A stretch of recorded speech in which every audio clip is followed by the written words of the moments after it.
یہ کہانی ایک غریب اور نیک لوہار کی ہے۔ پرانے زمانے میں ایک چھوٹے سے گاؤں میں ایک غریب مگر نیک دل لوہار رہتا تھا۔ وہ صبح سے شام تک آگ کے پاس بیٹھا رہتا، لوہا تپتا اور ہتھوڑے سے کوٹتا۔ کسان اس کے پاس اپنے ہل اور درانتی بنواتے، سوار اپنے گھوڑوں کی نل لگواتے۔ اس کے گھر میں فاقے تو ہوتے مگر اس کے دل میں ہمیشہ اطمینان رہتا، کیونکہ وہ جانتا تھا کہ محنت سے کمایا ہوا رزق ہی اصل سکون ہے۔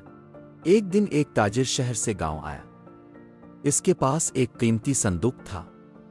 وہ لوہار کے پاس آیا اور بولا، بھائی مجھے چند دنوں کے لیے یہ صندوق تمہارے پاس امانت رکھنا ہے، خیال رکھنا، یہ میرے لیے بہت قیمتی ہے۔ لوہار نے فوراً حامی بھری اور صندوق اپنے گھر کے کونے میں احتیاط سے رکھ دیا۔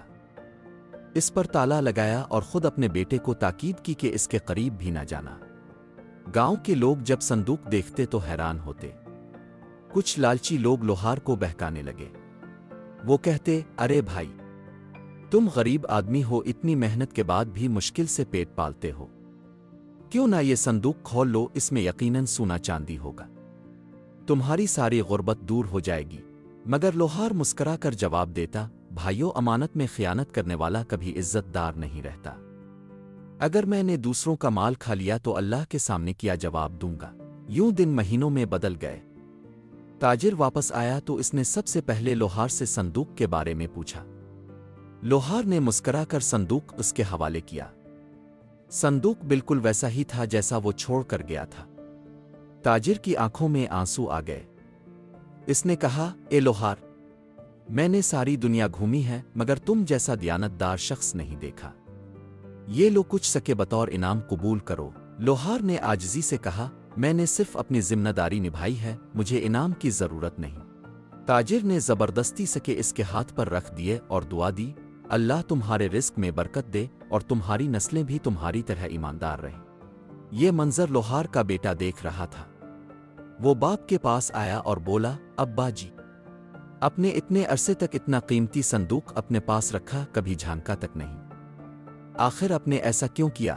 لوہار نے بیٹے کے سر پر ہاتھ رکھتے ہوئے کہا، بیٹا، دوسروں کا مال کھانا، اس پر نظر رکھنا سب سے بڑی خیانت ہے۔ اصل دولت دولت ایمان ہے۔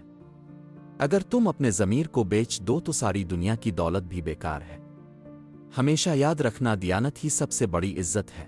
بیٹے نے یہ بات دل سے سن لی۔ اس نے عہد کیا کہ وہ بھی اپنے باپ کی طرح ہمیشہ سچائی اور ایمانداری کو زندگی کا حصہ بنائے گا۔ وقت گزرتا گیا اور وہی بیٹا گاؤں کا سب سے عزت دار اور معتبر شخص بن گیا۔ لوگ اپنی زمینوں اور گھر کی چابیاں تک اس کے حوالے کرتے، کیونکہ وہ جانتے تھے کہ یہ شخص اپنے باپ کی طرح امانت دار ہے۔ سبق: امانت اور دیانت پر قائم رہنے والا انسان ہمیشہ عزت پاتا ہے اور اس کی نسلوں میں بھی برکت رہتی ہے۔ اگر آپ کو یہ ویڈیو تھوڑی سی بھی پسند آئی ہو تو براہ مہربانی لائک، سبسکرائب اور شیئر لازمی کیجیے گا۔